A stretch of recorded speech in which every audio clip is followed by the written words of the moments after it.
چې دا مهر نبوت د نبی علیه الصلاۃ والسلام وینم او جرأت وینشم مجلس کې ناس او وزې شاته کې ناس خو بیا هم دا جرأت نشو کولای چې زه نبی علیه الصلاۃ والسلام ته وایم چې دا کپړه مبارکه لګلر کې او زه ستاسو ملا یا چې کوم دی مهر نبوت دا خپل هر حال نبی علیه الصلاۃ والسلام زما مقصد ورسېدا چې دې زما شاته ولې ناس لله رب العالمین والعاقبۃ للمتقین والصلاة والسلام علی خیر خلقه محمد وآله واصحابه اجمعین. بسم الله الرحمن الرحیم. شمائل الترمذی دا درس منګه شروع کړو. څوک زمونږه درسونه اوریدل غواړي نو زمونږه یوټیوب چینل هغه سبسکرایب کړئ، د بیل آیکن دباو کړئ او خپل بهترین رائے او مشورې موږ ته د کمنټس په صورت کې راکولای شئ. بهرحال سبق طرف راځو. حدیث کې دا کوم حدیث چې به وایو د حضرت سلمان فارسی رضی الله تعالی عنه واقعا پکې هم ذکر دا د مهر نبوت تذکرہ پکې هم دا. نو د سلمان فارسی رضی الله تعالی عنہ واقعا هغه بتفصیلا تاسو ته عرض. د سلمان فارسی رضی الله تعالی عنہ د سنه حالاتونه به تاسو خبر شئ. حضرت سلمان فارسی رضی الله تعالی عنہ ایران کې یو ځای دا غزې نوم جیو. حضرت سلمان فارسی رضی الله تعالی عنہ دا هغه ځای اوسیدونکی او د تعلق د شاهي خاندان سره. که چېرته چا د سلمان فارسی رضی الله تعالی عنہ نه تپوس وکړو ویته څوک د چا زوی نو سلمان رضی الله تعالی عنہ هغه ورته وی انا سلمان ابن الاسلام. وی بس زه سلمان خو د اسلام زوی ما. نو ګوره څومره ښایسته زوی شو او څومره ښایسته پلار. د حضرت سلمان رضی الله تعالی عنہ عمر ډیر زیات و. بعضی کتابونو کې 3.5 کال عمر د حضرت سلمان فارسی رضی الله تعالی عنہ لیکلی دی. دی سلمان فارسی رضی الله تعالی عنہ د خپل اسلام واقعا نبی علیه الصلاۃ والسلام ته هم اورولیدا، نور صحابه کرام ته هم اورولیدا او دغه رنګ حضرت عبد الله ابن عباس رضی الله تعالی عنہ ته هم اورولیدا. حضرت عبد الله ابن عباس رضی الله تعالی عنہ فرمای چې ما ته حضرت سلمان فارسی رضی الله تعالی عنہ د خپل اسلام راوړو واقعا داسې اورولیدا. فرمایلی چې په فارس یعنی ایران کې یو ځای دا غزې نوم جیو. سلمان فارسی رضی الله تعالی عنہ وی چې زه د هغه ځای اوسیدونکی یم او زما پلار د دغه ځای یو لوی سړی و. زما به ډیر خیال ساته، داسې خیال به راله ساته لکه د جینکو په شان کې. زه به د کور نه بهر نه پرېښودم او په دې کور کې دننه یو آتشکده جوړه کړې وه. مذهبن دا خلق مجوسیانو او مجوس خلق د ور عبادت کوي او ور مړ کېدو ته نه پرېږدي. بس رواني رواني رواني ور مړ کېدو ته نه پرېږدي. دا سلمان فارسی رضی الله تعالی عنہ وی زما یې دا ډیوټي لګولې وه چې بس تا په دا کاري ور په مړ کېدو ته نه پرېږدي. بهر صورت د کور نه به بهر داسې نه وتلم. یو ورځ د مصروفیت په بنا چې زما پلار مصروف او زه خپل پټو ته یعنی په څه غرض باندې ولېږلم. خو راته دا تاکید وکړو چې سلمانه زه خو بې ځایه به نه ایسارېږي، چېرته به لرې نه ځې، ناوختکۍ به نه، واپس سیده خپل کور ته واپس نه ځم. دی وایي چې زه د کور نه ووتلمه په دې لاره باندې یوه ګرجه وه د عیسایانو. د هغې نه اوازونه راتلل. زه چې وردننه شومه ما هغه خلق ولیده چې خپل عبادتونه یې کول. هغه عبادتونه زما ډېر زیات خوښ شو او زما په زړه کې ځای وکړو او دې خبره باندې ورسېدم چې دا مذهب زمونږ د مذهب یعنی مجوسیت نه زیات بهتر دی او ډېر غوره دی. ما د هغې نه تپوس وکړو هغوی راته مطلب دا دی چې تفصیلات پوهې ما ترې بیا تپوس وکړو چې ستاسو د دین اصل په کوم ځای کې دی. هغوی راته ویې چې په شام. بهرحال دلته خو دا تېرېده دیوي چې په هغې خبرو اترو کې زه د هغې سره مشغوله شومه، ډېر وخت تېر شو. د درمیان کې وي زما پلار په ما پسې خلک د تلاش دپاره ګرځولي دي، لګولي دي چې سلمان سحر د کوره وتلی دی او بیا واپس نه دی راغلی، خلک را پسې ګرځي. زه یې وموندمه، راویلي ومه او خپل پلار ته بوتلمه. ما نه تپوس وکړو وي ته چېرته تللی؟ ما ورته وی زه خو دغه لار باندې روان ومه، د عیسایانو یو ګرجه وه، هغې ګرجې ته وردننه شوم او پلاره ته خبرې زمونږ دا مذهب د دې نه خو هغه مذهب ډېر بهتر دی او ډېر غوره دی. پلار مې راته غوسه شو، راته یې وی چپ شه، زمونږ مذهب د هر مذهب نه زیات بهتر دی او زیات غوره دی. بهرحال ما په دې خپله خبره باندې اصرار کو چې نه د عیسایت غوره مذهب دی. زما پلار پوه شو، وی دی به خراب شي، وی زما په خپو کې زنځیران واچول چې نور به د کور نه بهره نه وځي. بهر صورت دی وی ابن عباس رضی الله تعالی عنہ فرمایي چې سلمان فارسی رضی الله تعالی عنہ وایي چې ما په څه طریقه هغه عیسایانو ته پیغام ولېږه او ورته مې وویل چې که چېرته د شام نه قافله راله او بیا واپس تله نو ما په څه طریقه خبر کې زه شام ته تلل غواړم. اتفاقا د شام نه قافله راله. دې دوران کې دغه عیسایانو زه په څه طریقه خبر کړم او زه د کور نه ووتلم، هغه زنځیران مې لرې کړه د ځان نه. الله علم دی چې په کومه طریقه به د ځان نه زنځیران د خپو نه لرې کړي او بیا د هغې قافلې سره ملګری شوم او شام ته لاړم. هلته مې د خلکو نه تپوس وکړو چې په عیسایانو کې په دې وخت کې د ټولو نه لوی عالم څوک دی.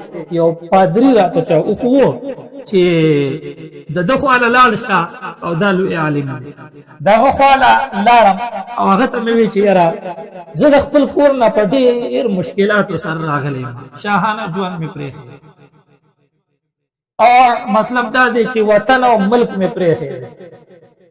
ستاسو دا مذهب او دین مې ډېر خوښ دی، نو زما زړه غواړي چې ستا سره دلته پاتې شم، اوسېږم او د دین زده کړه وکړم او په سمه لاره باندې تلل غواړم. مقصد مې دا دی ما ته د ځان سره ځای راکړه. بس هغه وی ټیک ده، د هغه سره اوسېدم خو لږ ورځو کې دې وي چې ما ته پته ولګېده چې دا سړی ټیک سړی نه دی، د خلقو نه صدقې اخلي، خیراتونه اخلي او د ځان سره جمع کوي او چاله نه ورکوي، د ځان سره بس جمع کوي او دومره جمع کوي چې د ځان سره د سرو زرو 2 مټکې برابر کړي.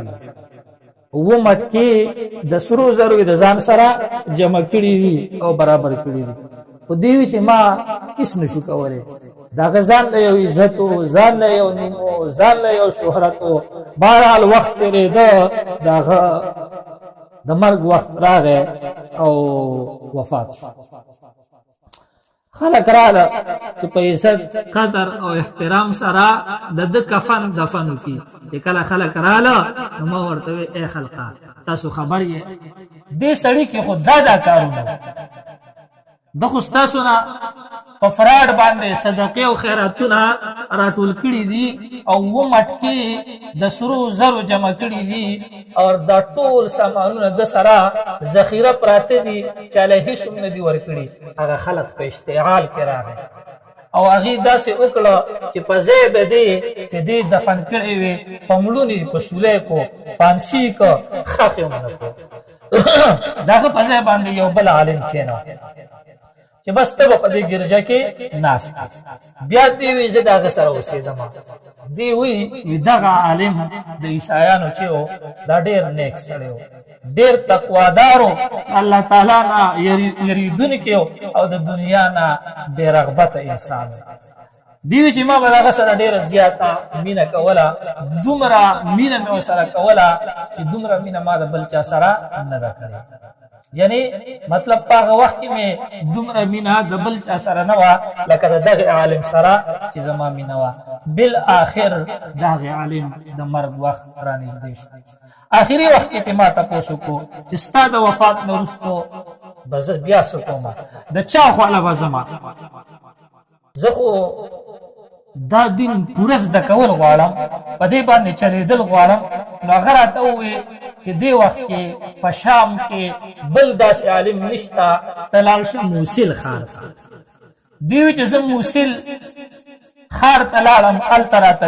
دې عالم یو عالم ښودلی و د ده د مرګ نه وروسته زه لاړم هلته هغې عالم سره اوسېدم د هغه د مرګ وخت راغی هغه نه مې تپوس وکړو چېرته لاړ شم هغه راته وایي نصیبین ته لاړ شم هلته لاړم بهرحال د هغه د وفات وخت رانږدې شو زه بیا پریشانه شوم چې اوس به چېرته ځم هغه راته دغه آخري وخت کې ووایي چې داسې کار وکړه عمور یا ښار ته لاړ شه هلته یو عیسایي عالم دی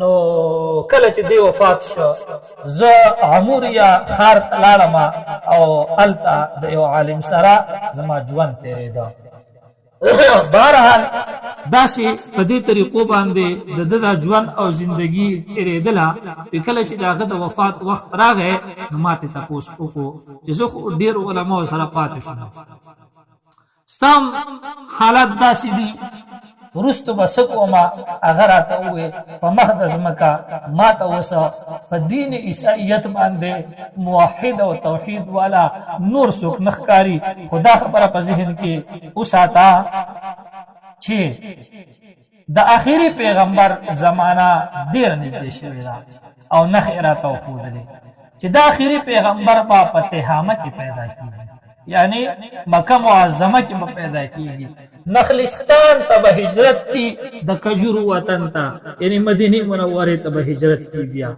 او دا یې راته وموویل چې دغه پیغمبر به صدقه نه خوري او بل یې راته دا وویل چې دغه پیغمبر به هدیه قبلي او هدیه به خوري او بل یې راته دا وویل چې د دغه پیغمبر د دواړو اوږو په منځ کې به مهر نبوت وي دیوی وی زما شوق پیدا شو چې دا آخري نبی راتلونکی دی نو مطلب دا دی چې زه ان شاء الله تعالی امید دی چې دغه سره زما ملاقات وشي بهرحال کله چې دغه عالم وفات شو نو دی وایي زما سره څه ګډې بیزې ما ګډې بیزې جمع شوې را سره نو بس عربو ته زما شوق پیدا شو چې زما ځان عربو ته رسومه یو قافله راته میلاو شوه هغې قافلې والو ته مې وویل چې زما دا ګډې بیزې ستاسو شوې خو ما عربو ته ورسوی هغې را سره واده وکړه ګډې بیزې رانه واغستې راته یې وویل تا عربو ته رسو خو په لاره کې هغه ظالمانو داسې کار وکړو چې زه په یو یهودي باندې خرڅ کړم هغې یهودي ته یې وویل دا زموږ غلام ګډې بیزې رانه مو اغستې خرڅ یې کړم غلام یې ښکاره کړم بس غلام شو هغې یهودي بل ځای خرڅ کړم خو چې کوم ځای ته یې بوتلم که نه نو دوی په هغې ځای کې کجورې وې نو وی دومره زه پوه شوم چې ما ته خو هغې عیسایي عالم داسې ویلي چې مطلب نخلستان ته به هجرت کړي ولته به ځي نو تقریبا صحیح ځای ته رسېدونکی یم بهرحال خو په زړه کې مې غم پروت و دیوی دغه یهودي زه په بل یهودي باندې خرڅ کړم روایتو کې راځي سلمان فارسي رضی الله تعالی عنه فرمایي وی زه لس پیرې خرڅ شوی یم لس ځایه خرڅ شوی یم خو اخره کې چې زما کوم مالک و هغه د مدینې اوسېدونکی و او اخر زه مدینې منورې ته ورسېدم دی وی چې څنګه ورسېدم نو ډېر زیات خوشحاله شوم. ما ته پته ولګېده چې دا خو هغه ځای دی کوم ځای چې ما ته هغې عیسایي عالم ښودلی و او دا یې راته وویلي و چې کله هغې دخلستان ته ورسوي که نه نو ته به په هغه ځای به هم وپېژنې او دغه پیغمبر چې ووینې دا پیغمبر به هم وپېژنې. بیا دی وای چې نبی علیه الصلاة والسلام مکه مکرمه کې د نبوت اعلان وکړو. زه خو غلام بهر مطلب دا دی چې داسې ګرځېدم را ګرځېدم بنا د خپل مالک او آقا په خدمت کې به مصروف وم. نو د بهر دنیا سره زما دومره تعلق نه او نه راته څه پته لګېده. نبی علیه الصلاة والسلام مبارک مکه معظمه کې 14 کاله تیر کړي دي د اعلان نبوت نه وروسته. بیا دی وی یو ورځ یعنی مطلب دا دی چې د مدینه منوره کې نبی علیه الصلاة والسلام مکه معظمه کې د نبوت اعلان فرمایلی دی او سلمان فارسی رضی الله تعالی عنہ خبر نه. بیا وی یو ورځ بره کجوري ته خطرې وما کجوري کې مې چې کوم دې دانې شو کولې زما د مالک د تر زوی راغی او داسې وی چې الله تعالی د مدینه والا تبا کی یو کس راغلی دی ځان ته پیغمبر وایي او د خلک تنه غیر چا پیره ګرځي او دا خبره مانی. سلمان فارسی رضی الله تعالی عنہ وایي چې ما دا خبره ووري دا زما حالت داسې شو چې په ما باندې را پیراغی. مې درم ساعت لا د دیونی نه را غورځېږم داسې پر پیدا شم او په خپل مالک د پاس لګم. بهرحال خطر او کوشم زما دا حالت چې زما مالک او داغه د تراغ زوی ولید ناغیم حیران شو چې د خو سروخ را موټو دا رپی ولې څه مسله ده. بهرحال چې زرا کوشم کنه ما داغه مالک داغه د مالک د تر د زوینا تاسو وکړو چې ته دا خبره بیا وکړه څه خبره کوله. وی زماغه آقا چې کنه وی زما د مخ نه یو سپېړه وېستا اما ته وی چې ځا غلام سړی ځان خپل کار سره کار ساته د خبرو کې ستاسو کار دی تی وی یو طرف ته شوما او داغینه جدا شوما خپل کار کې مصروفه شوما. بیا چې کله مقرره ته ملاو شو په پټه باندې اوت لما کجوري می جمع کړی وي. نبی علیه الصلاة والسلام هغه وخت قبا کې وو مدینه منوره ته راغلی نو. اولنی ملاقات زما د نبی علیه الصلاة والسلام سره قبا کې وشو. ما ورته کجوري ورکړي ورته مې وې چې حضرت دا صدقه ده. نبی علیه الصلاة والسلام مبارک راته او فرمایل زه خو صدقه نه خورم او د نور ملګرو ته ورکا. سلمان فارسی رضی الله تعالی عنہ وی کجوري مې نور ملګرو ته ورکړي خو خوشاله شوم چې زه په نه خو یو نخا پورا شو. بیا واپس لاړم مهنت مزدوری مې وکړه س کجوري مې راجمع کړي او بیا رالم نبی علیه الصلاة والسلام ته مې راوړې ورته مې وی حضرت دا هدیه ده. نبی علیه الصلاة والسلام په خوشاله سره قبول کړه په خپل خوړه ملګرو لم دغه کجورونه ورکړي. بیا خوشاله شوم چې ځا دوه نخې پوره شوې اوس د درې نخې په تلاش کې دي چې دا مهر نبوت د نبی علیه الصلاة والسلام وینم او جرأت وینشم کولې. با عزت با روب انسان نبی علیه الصلاة والسلام مبارک پر اثر شخصیت نو زه ورته څنګه وایم چې تاسو د شان د کمیس یا کورتا اوچته کې او تاسو ملا تاسو اوږي کتل غواړم ډیر ګران وراته. بهرحال یو موقع باندې نبی علیه الصلاة والسلام د یو جنازې نه وروسته په یو مجلس کې ناستو وزې شاته کې ناستم خو بیا مې دا جرأت نشو کولی چې زه نبی علیه الصلاة والسلام ته ووایم چې دا کپړه مبارکه لږ لر کړه او زه ستاسو ملا یا چې کوم دی مهر نبوت دا ښکل کما. بهرحال نبی علیه الصلاۃ والسلام زما مقصد اور رسیدا چې دې زما شاته ولې ناشته. نبی علیه الصلاۃ والسلام د خپل املا مبارک نه کپړه لری کړه او دی وی کنه سلمان فارسی رضی الله تعالی عنہ وی چې څنګه نبی علیه الصلاۃ والسلام کپړه لری کړه او ما په مهر نبوت باندې ور منډې کړې فورن لاړم او مهر نبوت می خپل کو او په جړا شو. اور بیا میں اوے اے اللہ رسولہ ما ته کلمه وایا. بیا ابن عباس رضی اللہ تعالی عنہ فرمائی چې ما ته سلمان فارسی رضی اللہ تعالی عنہ اوے چې څنګه عبداللہ دا واقعہ میں تا اولا دغه مجلس میں نبی علیہ الصلوۃ والسلام تم دا واقعہ په تفصیل سره بیان کړه. بیا نبی علیہ الصلوۃ والسلام مبارک زما په کلمې ویلو سره ډیر زیات خوشاله شو. بیا د خپل مالک په خدمت کې مشغول شوم او داغه سره اوسېدم. د دې وجه غزوه بدر او غزوه احد کې زه نه مشرک شوم. بیا یو مقدس رااله چې نبی علیہ الصلوۃ والسلام ما ته فرمایل چې سلمانه د خپل آقا او مالک سره د حق دی کتابت ولې نه حق دی کتابت دی ته ویل کیږي چې غلام خپل مالک ته داسې وي چې زه به مهنت مزدوري کومه ته چې څه قیمت غواړې څه سامان غواړې څه مال غواړې هغه بدله درکم ما آزاد کا دی ته حق دی کتابت وي. حضرت سلمان فارسی رضی اللہ تعالی عنہ د نبی علیہ الصلوۃ والسلام په وینا باندې لاړ اور هغه خپل مالک سره عقد کتابت هغه مالک ورته ډېر ګران شرایط کې خوده. یو شرط ورته دا کې خوده چې سیدا عقد کتابت د سره کومه خدا سے به وکي چې 300 کجورو باغ بجو ولاګي او الا بده آزادو ما چې دا کجوري میوه ونیسي کجوري ونیسي. مقصد دا عزت سکرونه خو با 3 کاله با په دې کجورو کې یا 5 کاله با دې کجورو کې تیر شي. او دوی مې راته دا وې چې سلويخ او قيه سره زر براوړې سلويخ او قيه سره زر دا ډېر لوی قیمت لري. بس سلمان فارسی رضی اللہ تعالی عنہ ہوئی ویسے ډیر زیات خفا شو ډیر زیات خفا شو.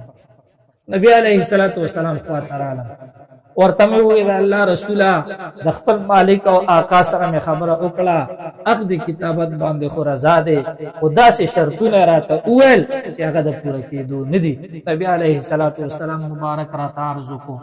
نبی علیہ الصلوۃ والسلام مبارک راته او فرمایل سلمان او آیا څه شرطونه وی ورته می اوه چې دغه سي 300 بوټي د کجوري بلا ګوما او بیا باغه میونی شي بیا بچ کم دی 300 او کی سره زر تسلويخ او کی سره زر دا بچ کم دی ورته ورکول غواړي دا خو ډیر لوی قیمت دی. نبی علیہ الصلوۃ والسلام راته او فرمایل چې سلمان ورشه آقا ته دی وای زلالم آقا ته خبرو کړې بس ټیک. نبی علیہ السلام والسلام صحابه ته وې د خپل باغونو نه کجوري راوړې 40 چا شر چا 15 چا 10 چا 50 په دې طریقې باندې 300 بوټي د کجورو داراغون کړی.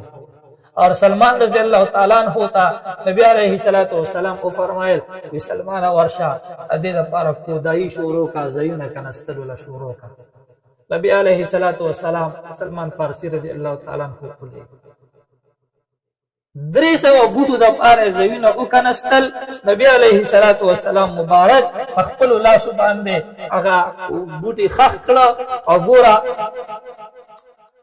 دغه بوټي چې کم دینو کال لا نو تیر شوی چې هغه میوه ونیوا کجوري ونیوي پاتې شو سلويخ او قيه سره زر یو موقع باندې نبی علیہ الصلوۃ والسلام ته چا سره زر راول داسې د اگې په مقدار او اندازه باندې نبی علیہ الصلوۃ والسلام تاسو کې هغه مسكين چرته سلمان راوي غواړي.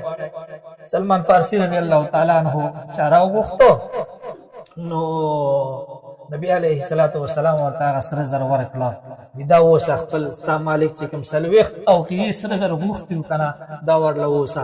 سلمان فارسي رضی الله تعالی عنه وي ما ورته وی د الله رسوله هغه خو څلوېښت اوقیې سره زر غوښتي دي او دا خو د هګې اندازه مطابق چې کوم دی سره زر دي دا چېرته پوره کېږي. نبي علیه الصلاة وسلام راته ووایي سلمانه اوسه. نو یو دا معجزه شوه چې دغه 300 ډکي د کجورو چې په کلونو باندې رارسي او میوه نیسي یو کال کې دننه میوه نیولې ده. بل دا سره زر چې نبی علیه الصلاة والسلام سلمان فارسي رضی الله تعالی عنہ ته ورکړه او دوړو خپل مالک ورته وی داسې کې تا نو ما څلوېښت اوقیې سره زر غوښتي دي تا خو داسې خس غوندې سره زر راغوښتي دي راوړي دي. وی سلمان فارسي رضی الله تعالی عنہ هغې مالک ته وی تله چې وی تلل نو څلوېښت اوقیې پوره وختل یقین نه راته نو بیا یې وتلل 3 ځله یې وتلل او څلوېښت اوقیې سره زر را وختل. دغې طریقه باندې حضرت سلمان فارسي رضی الله تعالی عنه د یهودي د غلامۍ نه آزاد شو. د نبی علیه الصلاة والسلام خو د مخکې نه غلام و اوسې بیخي غلام شو او بیا په غزوه خندق کې د خندق د کنستو د مشورم حضرت سلمان فارسي رضی الله تعالی عنه نبی علیه الصلاة والسلام ته ورکړې وه. ګوره دا د صحابو ژوند دی او په داسې تکلیفونو مشقتونو باندې هغې ته دین نصیب شوی دی. الله جل جلاله موږ او تاسو ته دا دین د مور په غېږه کې تیار را کړی دی. زمونږ سره دا یو امانت دی پکار ده چې موږ او تاسو د دې دین قدرداني هم وکړو د دې حفاظت هم وکړو په دې باندې قایم هم اوسو او د الله جل جلاله نه د ځان دپاره په دې باندې د استقامت دعاګانې غواړو. وما علینا الا البلاغ المبین.